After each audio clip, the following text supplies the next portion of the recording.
Ce week-end, je voulais faire une procédure administrative très simple, commander un document en ligne, et je vous balance le site, c'est watika.ma.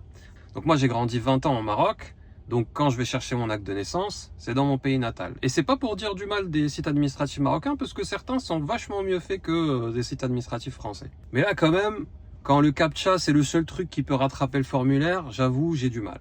On va essayer de faire pragmatique et court, mais grosso modo, voici la liste de ce qui allait pas dans l'expérience utilisateur. Donc à un moment, tu avais un champ upload qui apparaissait sous certaines conditions, qui avait une taille de 0 pixel pour le faire disparaître. Ensuite, à un moment, le bouton suivant, il faisait rien, puisqu'il y avait des validateurs qui étaient absents dans le JS et qui n'étaient pas chargés.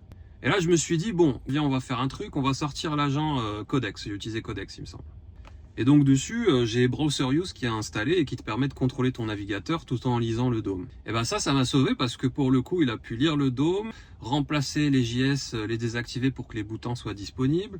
C'est pas du hack de back-end, c'est juste du front-end. Mais il y a un côté quand même scandaleux. T'es pas obligé de faire tout ça pour remplir un formulaire. Et je vous jure, à un moment, je me suis dit, est-ce que je serais pas sous l'effet de Dunning-Kruger, puisque je suis en train de me dire, est-ce qu'ils veulent vraiment que je fasse cette démarche par ce site-là? Mais en vrai, non, puisque le site est vraiment cassé, quoi. Donc en gros, c'est comme ça que j'ai fait un debug en production, comme si j'étais en call d'astreinte, et en plus, au lieu d'être payé, c'est moi qui payais pour avoir mon certificat de naissance. Et surtout, la leçon à retenir en termes de fiabilité, puisque c'est la spécialité de la chaîne, c'est qu'en fait, là, l'expérience utilisateur n'était pas observée. Tu as beau surveiller tes serveurs, le CPU, la RAM, si t'as pas mis en place les moyens de vérifier que ton formulaire continue à être utilisé d'une manière normale, que t'as pas une plateforme d'observabilité qui surveille les synthetic monitoring, qui fait tourner des robots pour voir quand est-ce que ton formulaire casse, désolé, t'es pas proactif, t'attends juste que tes utilisateurs se démerdent ou te signalent un incident. Voilà, c'était la petite parenthèse fiabilité. J'espère que vous aurez jamais à faire des sites comme ça.